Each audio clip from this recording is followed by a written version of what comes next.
नमस्ते.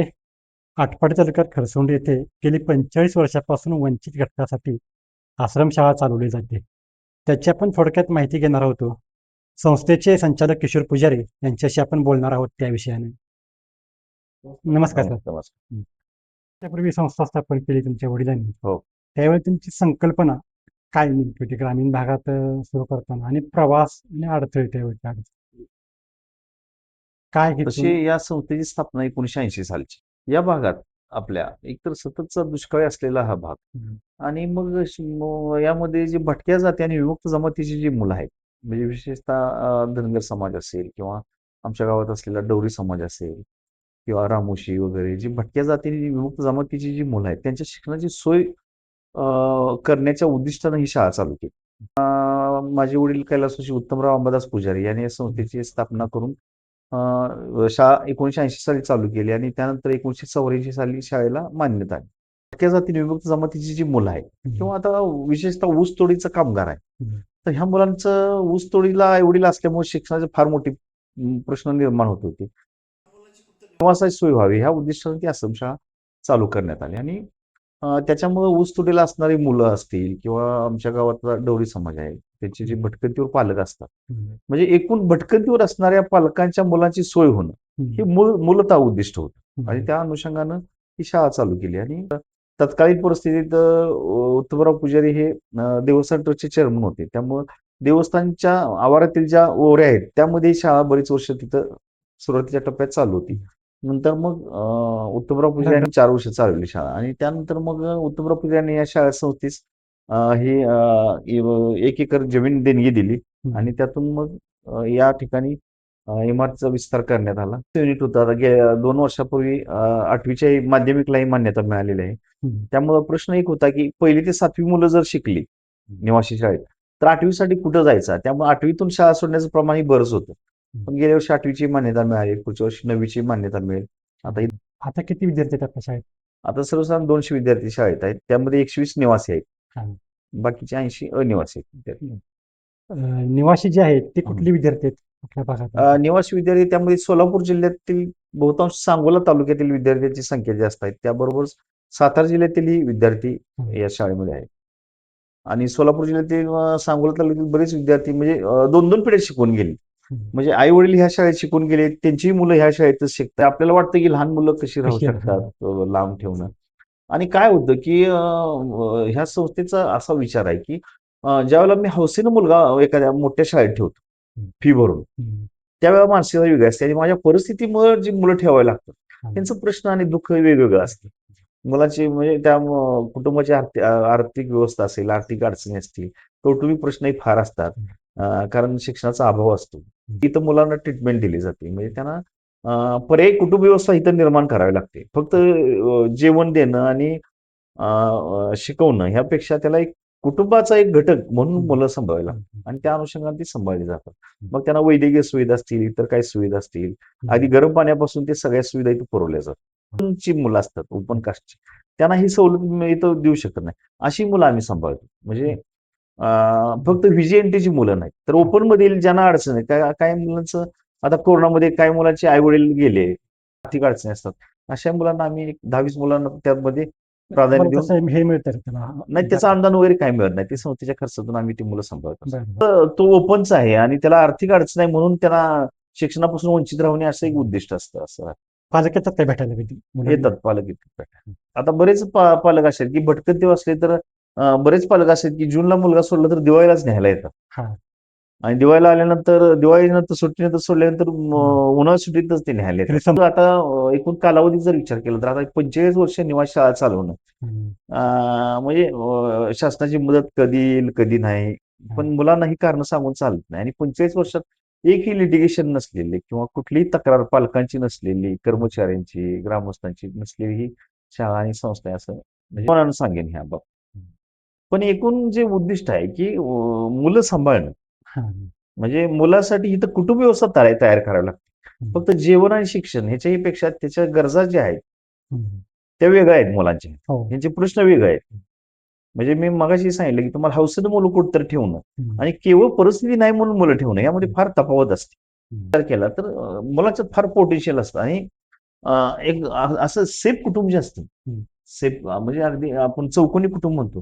हं. या स्तरावरची ही मुलं नसतात. हं. की मग या मुलांचं फार पोटेन्शियल असतं. हे फार दुःख बघितलेलं असतं, भोगलेलं असतं, हं. सोसलेलं असतं. हं. त्यामुळे ही मुलं फार अगदी सतर्क असतात. म्हणजे हं. शिक्षणात असू द्या, कुठल्याही बाबतीत ती फार चौकस असतात मुलं आणि कुठल्याही गोष्टीला फेस करायची मानसिकता तयार झालेली असते. हं. जो विकास व्हायला ह्या गोष्टीचा फार उपयोग होतो ह्या हं. मुलांना. हं. म्हणजे त्या इतर विषयाला वाचलं मुलांना तर जे प्रश्न आहेत, त्या तुलनेने हे प्रश्न हँडल करायची ह्याची मुलांची क्षमता फार असते. हं. असं राहतं. इतर काही उपक्रम राबवता का? शाळेचे स्वरूप आणि उपक्रम काय विद्यार्थ्यांना पुस्तकी ज्ञाना सोडून? आता काय होतं, की आता आमचं दैनंदिन कसं असतं, की श्यामची आई पुस्तकाचं नियमित वाचन असतं. हां, हां. हां. नंतर रोज सकाळी मुलांना प्राणायाम असणं किंवा सूर्यनमस्कार घालणं, हं. या नियमित कराव्या लागणाऱ्या म्हणजे करून घेतो आम्ही मुलांच्याकडनं. म्हणजे मुलांना एक व्यायामाची सवय लागणं आणि हं. अवांतर वाचनावर आम्ही फार भर देतो. बरोबर. हं. म्हणजे शाळेची एक लायब्ररी आहे स्वतंत्र. हं. म्हणजे मुलांना आता काय आम्ही असा स्तर तयार केला, की पहिलीचं मुलगाचं अवांतर वाचनाचा विषय फार नाही. पण हं. दुसरीच्या मुलाने एक 3-4 पुस्तकं आहेत. ती हं. वाचली पाहिजे. हं. समजा या भागात आता सोलापूर जिल्ह्यातून ह्या आटपाडी तालुक्यात मुलं आली. हं. तर ह्या तालुक्यात आता आटपाडी तालुक्याचं म्हणजे कौतुक कशासाठी तर एक साहित्य संमेलनाचे 3 अध्यक्ष दिले. हं. मग त्यांची जी पुस्तकं आहेत, ती 4थी-5वीच्या मुलांना आम्ही वाचायला देतो. म्हणजे ह्या हं. तालुक्याचंही महत्त्व त्यांना कळावं, हं. साहित्याविषयी ज्ञान व्हावं आणि एकूण जगण्याच्या हं. पद्धतीचा अनुभव यावा, हं. असं एक उद्दिष्ट असतं त्यामागे. म्हणजे अवांतर वाचनाला भर आणि सगळ्यात महत्त्वाचं काय असतं, ह्या मुलांचा आणि मोबाईलचा संपर्क नसतो. हां. सगळ्यात सकारात्मक बाब म्हणलं तर शैक्षणिक दृष्टीचा विचार करता. त्यामुळे मुलांचा आणि मोबाईलचा संपर्क नसल्यामुळे त्यांना वाचनाची आत्ता जर गोडी लागली, तर ती चिरंतन राहील आणि त्या मुलांच्या आयुष्याला फार परिणामकारक गोष्ट आहे. त्यामुळे आम्ही अवांतर हं. वाचनावर फार भर हं. देतो. दिवसाचं कसं नियोजन असतं? किती वाजता विद्यार्थी उठतात? सकाळी आवरणं? 5:30 ते 6च्या दरम्यान त्यांचा दिनक्रम चालू होतो. मग सकाळी 7:30 ते 8च्या या कालावधीत नाश्ता दिला जातो. हं. नंतर दुपारी 9:30 पावणे 10 वाजता जेवण हं. सकाळचं. दुपारी अल्पोपहार आणि संध्याकाळी 7 वाजता जेवण. हं. रात्री 9:30 वाजता त्यांना विश्रांती दिली. टीव्हीची वगैरे काही सोय? टीव्हीची सोय आहे. रात्री संध्याकाळी 1 तास टीव्ही बघितला जातो. बरं. दर शनिवारी 3 तासाचा एखादा चित्रपट दाखवला जातो बरं. टीव्हीवर दाखवलं जातं का? टीव्हीवर, टीव्हीच्या माध्यमातून. आणि नाईट स्टडी वगैरे काय असं काही? नाईट स्टडी कसं आहे, एक प्राथमिक स्तर असल्यामुळे 9:30 पर्यंत हां. नाईट स्टडी असते. 9:30ला मुलं झोपतात. रात्रीचा कोण असतात का शिक्षक आपले तिथे मुलं तिथं शिक्षक? वसतिगृह अधीक्षक म्हणून एक पोस्ट आहे. ते बरं. निवासी असतात हां. आणि मुलींच्यासाठी इथल्या ज्या कर्मचारी आहेत आमच्या स्वयंपाक करणाऱ्या ज्या महिला आहेत, हां. त्या मुलींच्या सोबतीला हां. एक महिला कर्मचारी रोज असते. हां. कारण मुलींची संख्या 40 एक आहे आणि हं. बाहेरच्या मुली असतात. मुलींच्या हं. सोबतीला एक महान महिला असणं ही गरजेची गोष्ट. एकूण ज्या प्रचलित शिक्षण पद्धतीतल्या ज्या शाळा आहेत, हं. त्यापेक्षा ह्या निवासी शाळा हा वेगळा आहे. हां, बरोबर. आणि निवासीमध्ये या कशा अर्थानं वेगळ्या आहेत, की तर ते व्हिजन-साठी आहेत आणि या निवासच पालकांच्या, या विद्यार्थ्यांच्या समस्या फार वेगळ्या असतात. हो. आणि त्याच्यावर फार बारकाईने लक्ष द्यावं लागतं. म्हणजे प्रचलित ज्या पद्धती आहेत, शिक्षण पद्धतीपेक्षा ह्यांना वेगळी ट्रीटमेंट द्यावी लागते. हं. निवासाची व्यवस्था कशी आहे? निवासी मुलांसाठी एक हॉल आहे, मुलीसाठी एका मोठा हॉल आहे. हॉलमध्ये किती मुलं आहेत? 60 मुलं आहेत. हां. मुलीसाठी 40, मुलीसाठी एक स्वतंत्र हॉल आहे. हं. मग त्या हॉलमध्ये एक मुलगी एक महिला कर्मचारी झोपायलाच असते आणि मुलांच्या बरोबर वसतिगृह अधीक्षक असतात, शिपाई असतात. हं. हं. मग समजा तेवढ्यांची आजारी एखादा मुलगा असेल, रोज सकाळी त्याची कोण आजारी आहे, त्यांना मग स प्राथमिक आरोग्य केंद्रामध्ये नेऊन त्यांना उपचार वगैरे केले जातात. पोरांचं किती वेळ लागतो आवरायला? तेवढे आहेत का एक टॉयलेट वगैरे हो, त्याचं? 1-1.5 तास लागतो सगळ्या माणसाला. हं. तर मग सगळ्या सुंदर संडास बाथरूम आहेत, गरम पाण्याची सोय आहे. भोजनाची काय व्यवस्था असते साधारण? का? भोजनाला सकाळी आज 3 टप्प्यात नाश्ता असतो. म्हणजे आज जर शिरा असेल तर उद्या उपीट असणार, परवा पोहे असणार. असं रोटेशन असतं नाश्त्याचं. हं. आणि जेवणामध्ये सकाळी एक सुकी भाजी, पातळ भाजी, चपाती आणि भात हं. अशी प्रोसेस असते. आठवड्यातून 1 दिवस मग नॉन-व्हेज दिलं जातं. मग हं. आज ह्या आठवड्यात अंडी दिली तर पुढच्या आठवड्यात चिकन, त्या पुढच्या हं. आठवड्यात मटण असं नॉन-व्हेज. बरं, बरं. आणि मग कधीतरी मासे खाण्याची मुलांना फार आवडतात. हं. हं. माशाची हं. उपलब्धता त्यानुसार केली जाते. असे काही इथे विद्यार्थी 45 वर्ष शिकून गेलेत हो, अगदी आणि म्हणजे त्याची काही यशोगाथा तुमच्याकडे आहे आहे का? की म्हणजे अगदी एम-डी झालेली ही मुलं आहेत. बरं, बरं. अगदी म्हणजे कौतुक वाटतं. बलोडीमधील अ, लमाण समाजातली मुलं होती. आता ते बरं. एम-डी आहेत. तर त्याचा एक भाऊ डी फार्मसी झालाय. तो काय त्यांचं आटपाडीतच नाव काय? त्याचं हे आहे म्हणजे हे आहे बरं. मेडिकल आहे. नाव असे वगैरे काय त्यांचं? राठोड म्हणून आहेत.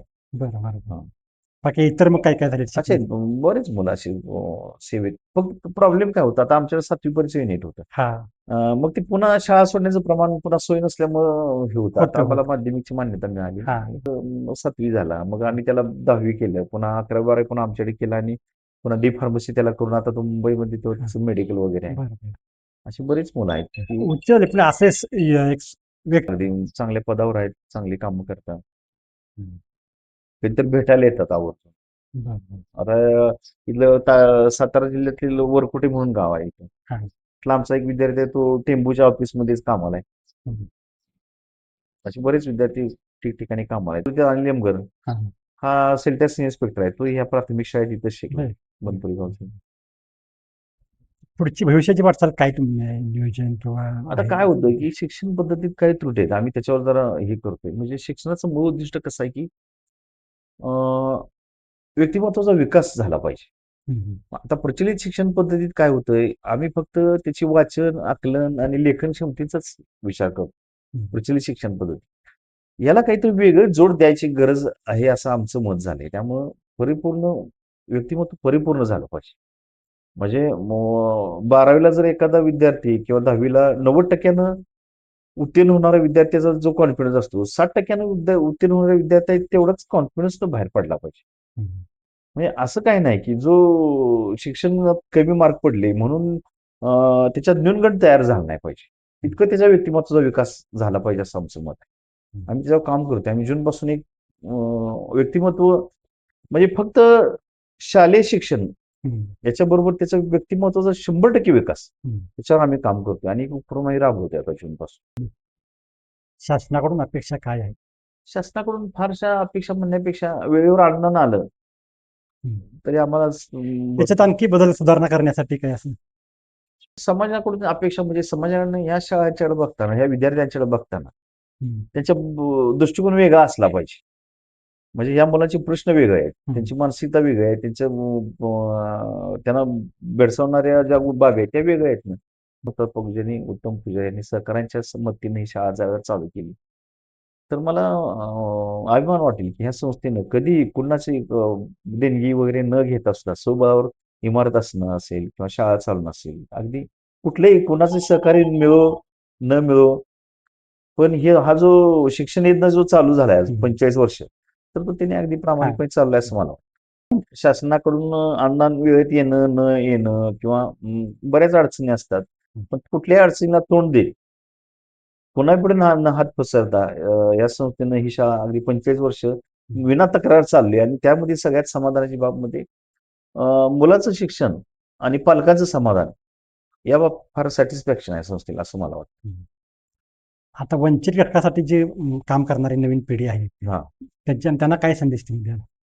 नाही, वंचित घटकासाठी जे काम करणारे लोक आहेत त्यांनी ह्या शाळांच्या माध्यमातून असा एखादा प्लॅन बाबा मुलं हे 100% ह्या यशस्वीतेकडे गेली पाहिजे.